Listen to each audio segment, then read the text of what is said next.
তল্লাশি হুমকিতে পড়তে যাচ্ছে ইউরোপের ইহুদি বান্ধব রাষ্ট্র সাইপ্রাস। গত 4 বছরে দেশটিতে হাজার হাজার রিয়েল এস্টেট ও জমি কিনেছে ইসরায়েলের নাগরিকেরা। বিভিন্ন সেনাঘাঁটি, উপকূলীয় জোন ও গুরুত্বপূর্ণ অবকাঠামোর কাছে পিঠে সম্পত্তি কেনার এমন প্রবণতা উস্কে দিচ্ছে উদ্বেগ ও আশঙ্কা। পরিস্থিতি মোকাবেলায় নতুন আইন জারির দাবি তুলেছে সাইপ্রাসের বামপন্থী রাজনৈতিক দল আকেল। স্থানীয় সংবাদ মাধ্যম সাইপ্রাস মেইলের এক রিপোর্টে উঠে এসেছে এসব তথ্য।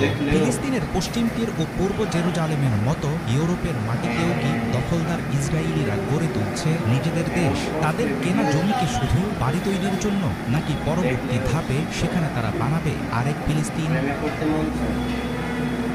দ্বীপরাষ্ট্র সাইপ্রাসে ইউরোপীয় ইউনিয়নের বাইরের দেশগুলোর নাগরিকদের জমি কেনার ব্যাপারে নানা রকম বিধিনিষেধ আছে, কিন্তু গোল্ডেন ভিসা নামের বিশেষ সুবিধার সুযোগ নিচ্ছে সেখানকার ইসরায়েলিরা। মাত্র 3 লাখ